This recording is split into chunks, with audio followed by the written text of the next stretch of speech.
da vastidão insondável do macrocosmo, da beleza etérea e majestosa das galáxias e nebulosas, ao delicado matiz de cores presentes em uma flor, em uma ave ou no amanhecer.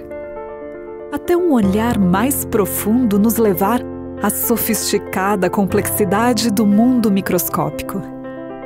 A impressionante composição de uma simples folha, a nanotecnologia incomparável em uma molécula.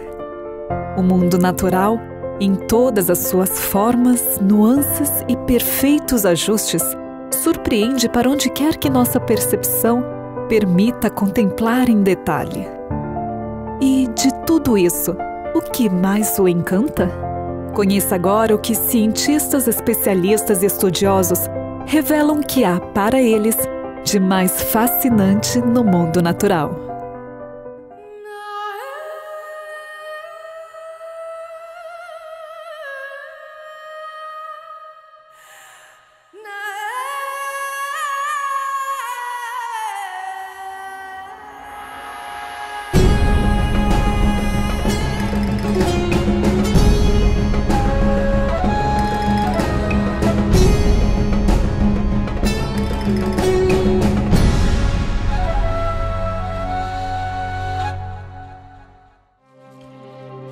El mundo natural para mí es sumamente estimulante en muchas facetas.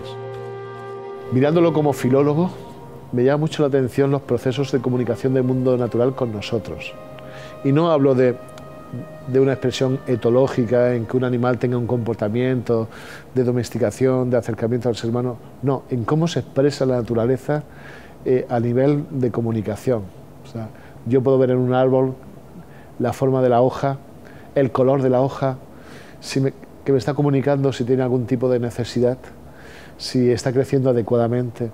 Puedo observar en las formas, en las estructuras, el desarrollo natural o no natural de una planta, la vegetación, de un animal, en la manera de expresarse, en la asociación de grupos. Para mí, cómo se comunica la naturaleza conmigo en otras formas me llena de mucha satisfacción, ¿no? A mí lo que más me gusta es la posibilidad de ver y experimentar la sensación que uno siempre tiene cuando está entre las grandes montañas. Esa es una cosa realmente extraordinaria, un sentimiento muy especial que uno tiene cuando se encuentra en las grandes montañas. Y a mí, por otro lado, siempre como me entusiasmaron tanto las montañas, me gustó y desarrollé el gusto por escalar montañas. Y no hay mejor sentimiento que estar agarrado de la roca y escalar, sentir la roca en las manos, sentirla en el cuerpo y después llegar arriba y sentarse y admirar el paisaje.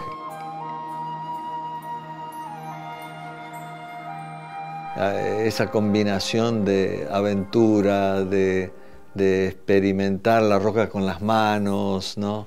La sensación de estar arriba de las montañas, a mí siempre me apasionó mucho, así que tengo un amor especial por las grandes montañas. Así que después siempre que leo, hemos estado en las distintas cordilleras de América y hemos visto los volcanes y las montañas de distintos tipos que hay en las cordilleras y siempre son apasionantes y me encantan mucho, así que me parece algo realmente fascinante del mundo de la geología y de la historia de la Tierra, ¿no? Cómo se han formado esas montañas a través de los fenómenos geológicos y también a través de la erosión, de los elementos que han tallado las formas y las figuras extraordinarias de las montanhas. Outra coisa que me fascina é a arquitetura das plantas. Algumas plantas são de uma forma e outras são de outra forma. Quando a gente olha, por exemplo, um pé de jambo, ele tem um formato específico. Eu não preciso ver o jambo, o fruto, para saber que aquilo ali é um jambeiro. Eu vou ver que ele tem uma forma de cone, assim. Então, quando ele tem essa forma, eu já sei que é um jambo. Agora, se eu olho uma mangueira, ela tem uma copa completamente diferente. Essa arquitetura é determinada pela genética da planta.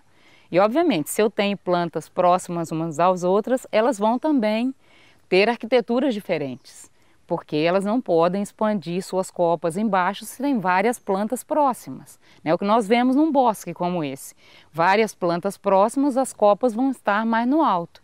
Nós não temos abertura aqui. E a arquitetura das flores, né, a maneira como as pétalas estão inseridas, às vezes alguma formando assim um elíptico, uma coisa perfeita, mas assim muito perfeita, muito linda, e cada uma tem seu tipo, né? Então há vários jogos como se fossem escamas, né? Isso acontece nos animais também, né? As penas como estão colocadas, a coloração que as penas assumem, se estão numa posição ou em outra. Quando o pássaro abre a asa, você vê, às vezes em cima não tem cor nenhuma, embaixo é todo colorido, né? Então essa inserção, essa maneira como é colocado, né? E aí vem arquitetura e luz junto, as duas coisas que eu tenho assim mais fascinação, que é realmente assim tão bem feito, que assim a gente pensa assim, quem fez isso, né? Nós não fazemos desse jeito, nós não conseguimos imitar. Por mais que nós tentemos, nós nunca chegamos a fazer da mesma forma que a natureza faz. Então, como ela faz tão perfeito, e eu que tenho raciocínio, que consigo pensar, já vi, né? Estou copiando o modelo. Eu não estou inventando nada, eu estou copiando o modelo e não consigo fazer tão bem. Parece que a coisa, assim, cores e mistura de cores, né? Na maneira como, e você vê de uma forma diferente, assim, é muito lindo. O mundo natural é como um todo fascinante. A gente observa do ponto de vista macroscópico as plantas, as flores. Eu gosto muito de orquídeas, né? As orquídeas são fantásticas, maravilhosas. E os animais, a gente vê os beija-flor. Beija-flor é um pássaro fantástico. O sistema de posicionamento global, o famoso GPS, ele só foi realmente declarado operacional em 95 e foram investidos 10 bilhões de dólares para se colocar os satélites, para ter todo o sistema funcionando. O interessante é que as formigas já usam o GPS há milhares de anos. E o detalhe é que o delas é muito mais eficaz, muito mais eficiente, né? As formigas consomem muito pouca energia, não poluem o meio ambiente e elas conseguem, graças às suas antenas e aos sistemas que há ali, se ajustarem, se conectarem ao campo magnético da Terra e não perdem o caminho.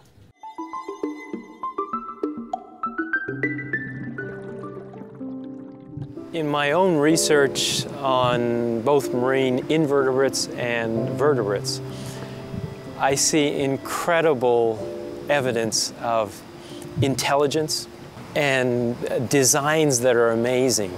When we talk about sea turtles, for instance, and some of the larger marine vertebrates, they're able to migrate from one area of the world to another.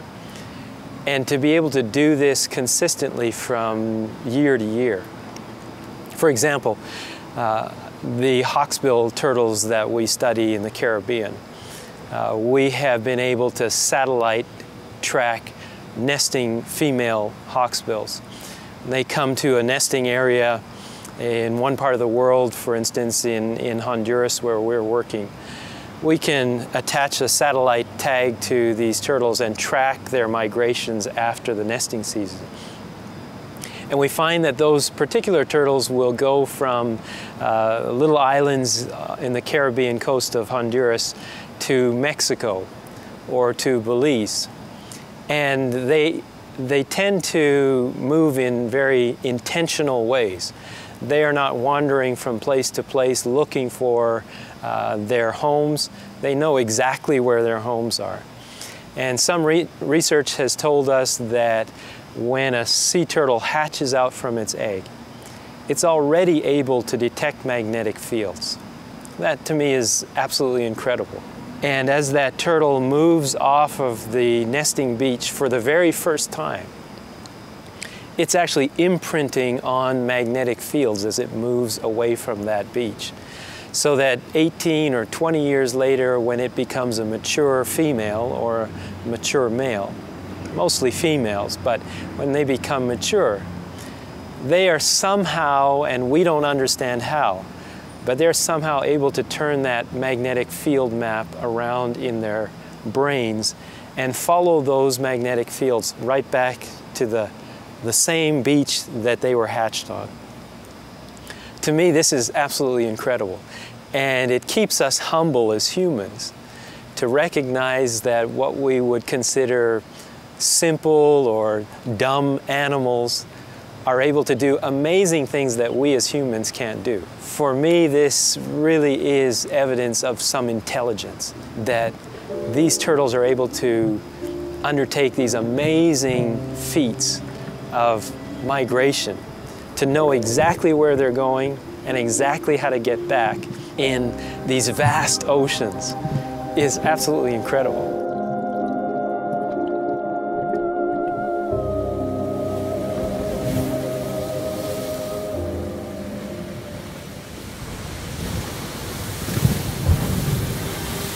Se a gente tem um animal fascinante que é o pinguim, né? Eu tenho uma filha que ela adora gelo, ela adora brincar com gelo. E quando ela pega o gelo, ela rapidinho solta porque o gelo queima a sua mão frágil, né? O pinguim não tem esse problema. Ele está lá no gelo, pisa no gelo e o gelo não agride o seu pé, as suas partes. Muito bem. Como que a natureza, quem projetou a natureza resolve esse problema? É simples, ele pega o sangue quente que sai do seu corpo e entrelaça esse vaso de sangue quente com vasos que tem o sangue frio vindo do pé do pinguim. Então agora você tem um processo de transferência de calor resolvendo o problema do pinguim. E a gente utiliza isso em nosso dia a dia. Quando você tem sistema de refrigeração, qualquer deles que seja, o princípio de troca de calor é basicamente o mesmo que a gente enxerga nesses animais. Qualquer pessoa que visse uma válvula fabricada pelo ser humano jamais concluiria que aquilo ali fosse fruto do acaso ou de ajuntamento fortuito de metais ou coisa parecida, né? Realmente aquilo aí pressupõe inteligência, intencionalidade. Quando a gente transpõe essa reflexão para a natureza, o primeiro ser vivo que nos vem à mente é a girafa. A girafa ela tem um dos corações maiores, né, do reino animal, um coração muito grande, porque ela precisa bombear sangue até alguns metros acima, né, até a sua cabeça, né, até o cérebro. Só que quando a girafa baixa a cabeça para beber água, seria natural de se esperar que ela tivesse um AVC instantâneo pela pressão do sangue ali. E, no entanto, ela não tem problemas. E quando levanta a cabeça, seria de se esperar também que ela tivesse uma queda de pressão e pudesse até desmaiar. O que acontece é que ela dispõe de vários divertículos ou microválvulas dispostas ao longo do pescoço, nas artérias. Quando ela abaixa a cabeça, essas válvulas regulam a pressão do sangue, de modo que chegue até o cérebro, até a cabeça dela, a quantidade necessária de sangue. Quando ela ergue a cabeça, acontece de novo esse processo, né, de regulagem da pressão e da vazão do sangue por essas válvulas. A questão é como que a girafa se virava antes de essas válvulas surgirem ou evoluírem, né? E se ela se virava bem com isso, sem isso, por que seria necessário então o surgimento, a evolução desse tipo de mecanismo, né? É um sistema realmente muito interessante, de complexidade irredutível, sem o qual a girafa não existiria, não conseguiria sobreviver. Cuando yo veo una bandada de vencejos, es pájaro pequeñito, que no es capaz de volar demasiado solo, sino que necesita a veces grupos, y cómo forman nubes los vencejos con formas espectaculares, sin chocarse unos con otros, teniendo una mentalidad colectiva, sin ser colectivos, siendo individuos, esa masa que se mueve con unas formas espectaculares.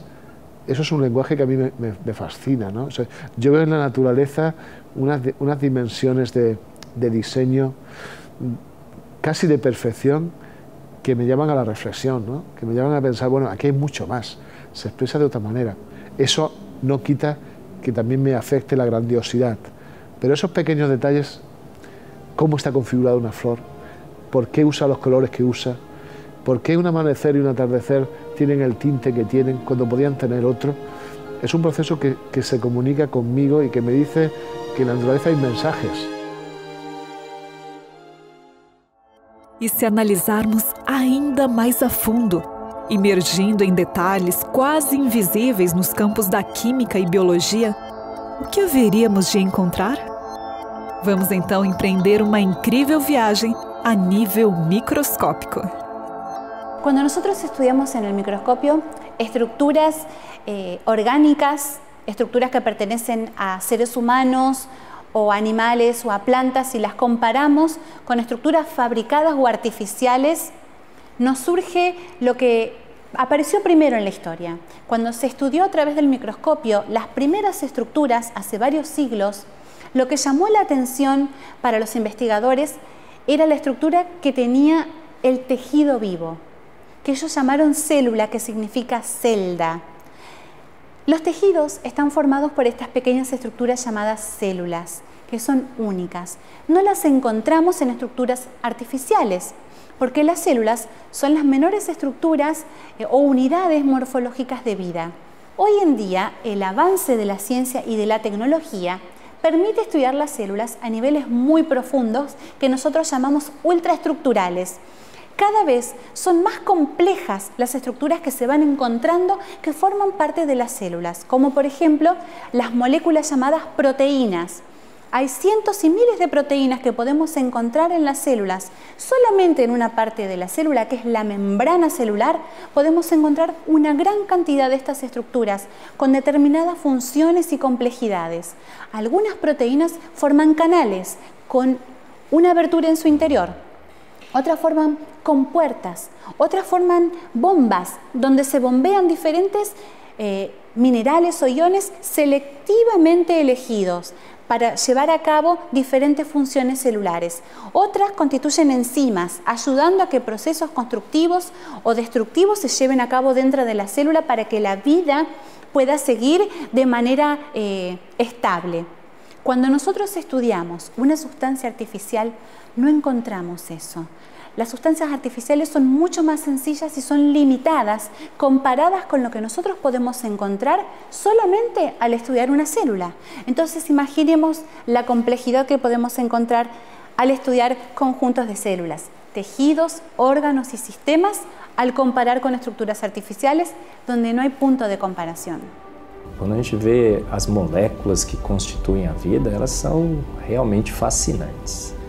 A molécula de DNA é um espetáculo de engenharia, é um espetáculo de otimização de informação. É uma dupla hélice, você tem todo um fio de fosfato, você tem açúcares para estabilizar a molécula e para governar a sua estabilidade. Então você tem o desoxirribose para o DNA, porque a hidroxila não pode estar lá, você tem a ribose para o RNA, porque aí a hidroxila está lá e vai quebrar o fio fosfato e a molécula vai ser menos estável. Aí você vê as bases nitrogenadas, anéis de 2, anéis de 1, é uma coisa fantástica, né? 2 anéis, 1 anel, e toda uma engenharia, toda uma sofisticação bioquímica nessas moléculas. As proteínas, elas se auto-inovelam, coisas assim, sequências de 1.000, 2.000, 3.000 aminoácidos. Quando soltas, né, numa solução, todas elas correm rapidamente esses átomos e formam estruturas funcionais, formam máquinas moleculares. Aí você vai na célula, vê que essas moléculas formam robôs nanomoleculares. Os robôs têm perninhas, têm braços, eles andam nas rodovias celulares. São verdadeiros robôs nanomoleculares formados pelas moléculas da vida. Aí você vai na célula, você tem filtros moleculares, filtros que passam água cristalina.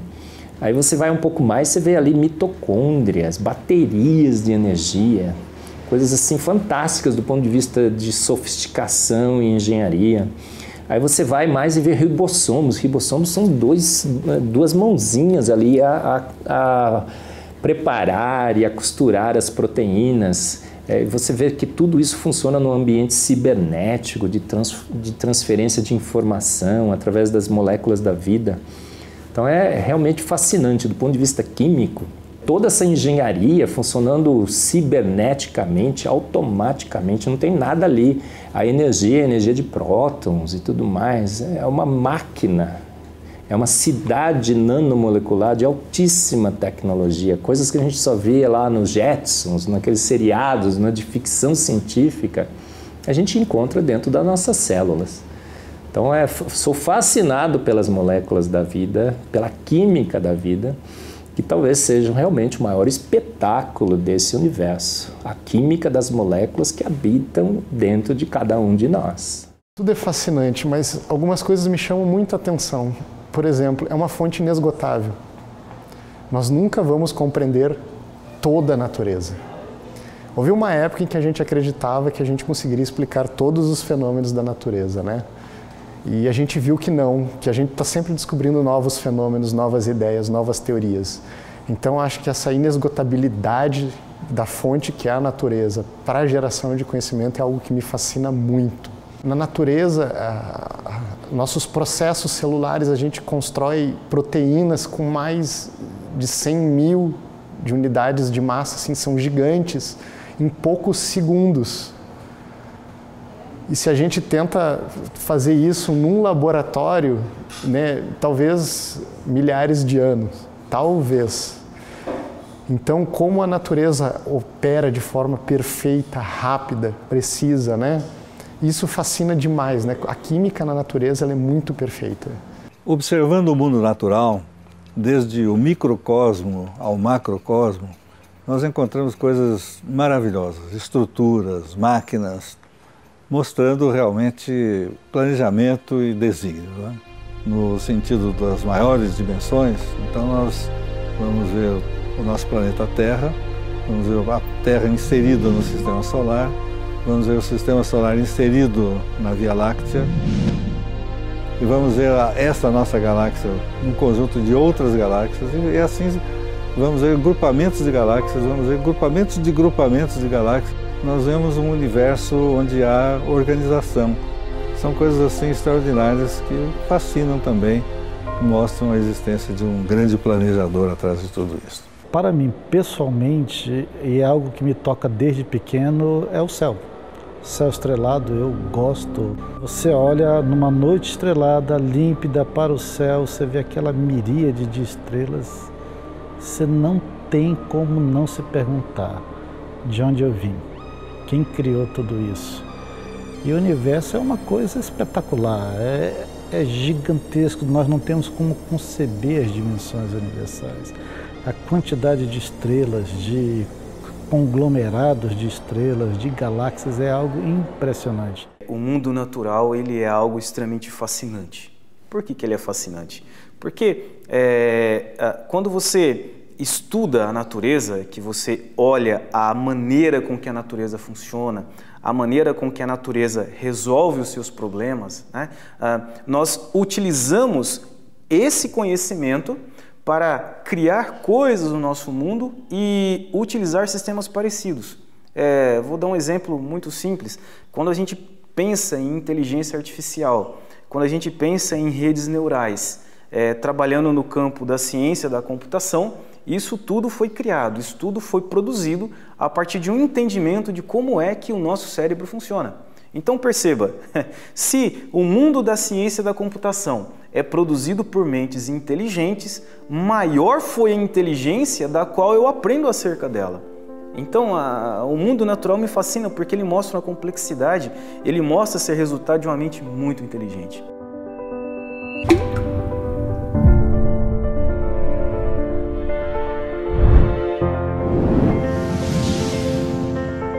Inteligência, funcionalidade, design belo e elaborado, engenhosidade, na maneira maravilhosa como a natureza se comunica e interage com todos os seres vivos, na beleza monumental das montanhas, na arquitetura de estética tão diversa quanto criativa das árvores, na intrigante tecnologia natural presente em animais da terra, do gelo e do mar, no microcosmo das moléculas, a colossal formosura do espaço sideral, aspectos fascinantes de um universo que para nós é praticamente infindável, que nos leva a olhar para um infinito e uma perfeição situada muito acima de nós, acima das coisas visíveis. E nos faz pensar: seria este vasto e maravilhoso quadro uma obra sem autor?